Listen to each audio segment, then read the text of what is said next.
Welcome to the Planned B CRNA Podcast. I'm your host, Bobby Jones, and I'm so excited that you're here. The Planned B CRNA Podcast is the only show made specifically for nurse anesthetists who are exploring options outside of their traditional career paths. This is the place to expand your mind and your goals as we uncover new ways to produce side income together. The mindset that we bring to any situation plays a key part in overcoming challenges and really enjoying our unique paths in life. On Thoughtful Thursdays, I like to explore emotional topics that are relevant to CRNAs and other providers. I think of this as my therapy, and I hope you learn some tips and tricks that you can use along your own journey. This episode is brought to you by On-Call Capital.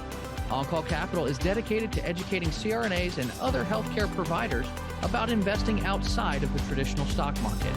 On-Call Capital also provides opportunities for you, yes you, to create passive income and generational wealth while also lowering your taxable income through investments in the apartment and alternative investment spaces.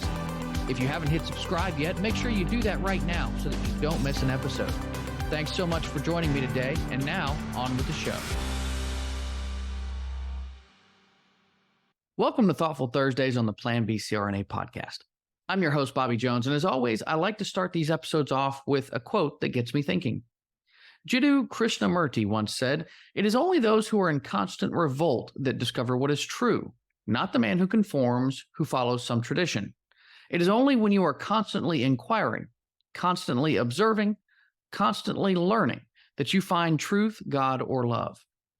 And I have to say that this quote makes me chuckle a bit. Many of you know that this is the time of year when kids are going back to school, and there's always a flood of pictures on Facebook. First day of kindergarten, first day of 8th grade, first day of 3rd grade, first day of senior year, etc.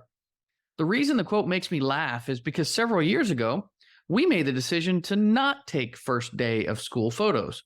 I mean, why conform, right? We're not sheep after all.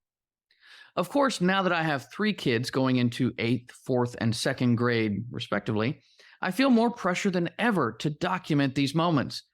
It seems like time is flying as I see the changes happening rapidly with my own kids. And when you see the sands of time start to dwindle, it changes your context for decision-making.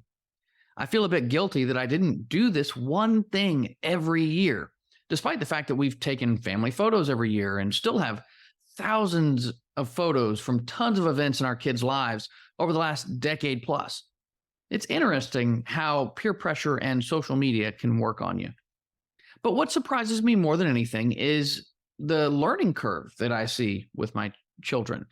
When I was a child, even as an adult learner too, it seemed natural to go to school and learn a certain amount of information per year. But that all changed once I actually started working as a nurse.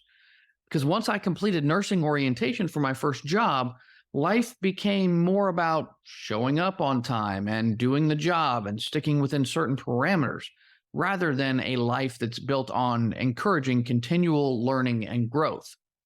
Life became a bit comfortable, actually, which alarmed me since I knew that I eventually wanted to become a nurse anesthetist. So after about 2.5 years of working as an RN, I applied to CRNA school before I became too comfortable. And let me tell you, school didn't disappoint. I mean, I loved the pace of learning, even though it felt like drinking through a fire hose at times. I'd really missed learning overall. And no, I didn't miss the tests or the feeling of not knowing anything when I walked into a clinical setting, but I enjoyed being challenged on a constant basis. Those years felt like forever, even though they flew right by. And I could see nursing and medicine changing and evolving before my eyes, so I knew that continual learning would have to be a hallmark of the profession, even before the new testing schedules were even developed. But there's something to be said about comfort, isn't there? I mean, we get done with school and we settle into the rest of our lives. Being challenged can be fun, but not so much when you have a family and 3 kids and life to deal with at the same time. Just because it's not fun, though, doesn't mean it's no longer important. I always did the continuing education for maintaining my nursing and anesthesia licenses, but that wasn't nearly enough to keep me engaged. So I started listening to podcasts on the side. Outside of sports, which are a huge passion of mine, I started listening to podcasts on investment and real estate to feed my need for education. I often tell people that I attend Podcast University, but I'm like a 7th year student or something at this point. I just refuse to graduate. Of course, there is also the saying that says whether you're 20 or 80 years old, once you stop learning, you officially become old. And I certainly don't want to be old, so I want to keep up with the world around me. How can we do that in adulthood? Well, I found a list of 8 tips to help motivate adults to learn. And they make sense to me, so I thought I'd share them with you. Number 1, make learning as relevant as possible. We do stay busy as adults, so learning can drop on that list of priorities that you have to handle. If the knowledge and skills you're trying to learn are important to your career or life goals, then you're probably going to be much more interested in learning them. Number 2, laughter is the best medicine. Teacher. I don't know about you, but I pay a lot more attention to courses that are designed to be entertaining, and that often depends on a little bit of humor. Learning shouldn't mean sitting in a classroom with a stuck-up professor. Number 3, accessibility is important. I've been to a few conferences over the last few years, but the vast majority of my education has been supplied online or by podcast. Most of us have our phones on us, so finding content via our phones or other online platforms is just how we tend to learn now. Number 4, chunk it up. Learning structures that support bite-sized chunks of information are more easily consumed and learned by audiences. Gone are the days of hours of lecture time in a classroom. Now we watch 5-minute clips on YouTube. Number 5, know your learning preference. I can't expect every piece of content I consume or everything I learn about to cater to my personal learning style, but I can better fine-tune what I seek out if I do know what that style is for myself. Number 6, did you look at it? A big pitfall for adult learning courses is the lack of visually compelling material. And since over 3/4 of learning occurs visually, we should keep that in mind as we seek out content for ourselves. Number 7, feedback for growth. It's one thing to watch content, and it's another to engage with it. Adults can best measure our progress and refocus on areas that need attention through feedback, whether that's through self-assessment, peer assessment, or mentor feedback. And finally, number 8, treat yourself. Games and recognition of small wins, whether by fostering competition and gamification of learning, can make a big difference in that overall education that you receive.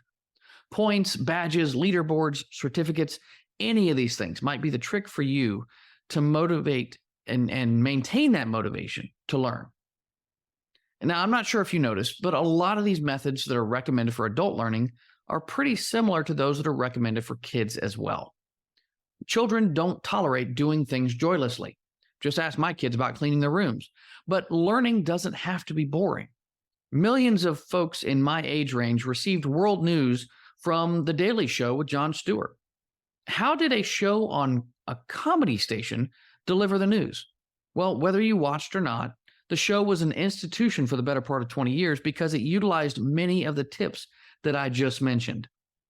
If you can find information online that's been tweaked to deliver you entertainment at the same time, you're probably well on your way to continuing your educational journey. As always, I have some links in the show notes to help you out. But in the meantime, that's going to do it for today's show. If you enjoyed what you heard, make sure you hit subscribe and leave us a 5-star review. I'd love to hear what you think of the show, so put those comments and any other questions that you have in your review. If you're interested in passive income opportunities with tax advantage real estate, visit my website at www.oncallinvestments.com or reach out to me on Facebook, LinkedIn, or Instagram. Until next time, stay safe and take care of each other out there. Thank you so much for joining me for another episode of the Planned B CRNA Podcast. If you haven't already subscribed and reviewed the show, I'd be honored if you took the extra time. It really helps to expand our reach and get the word out about the show. If you're a CRNA who is interested in sharing your story on our podcast, I'd love to have you. Please email me at bobby@oncallinvestments.com for more information. This episode was brought to you by OnCall Capital.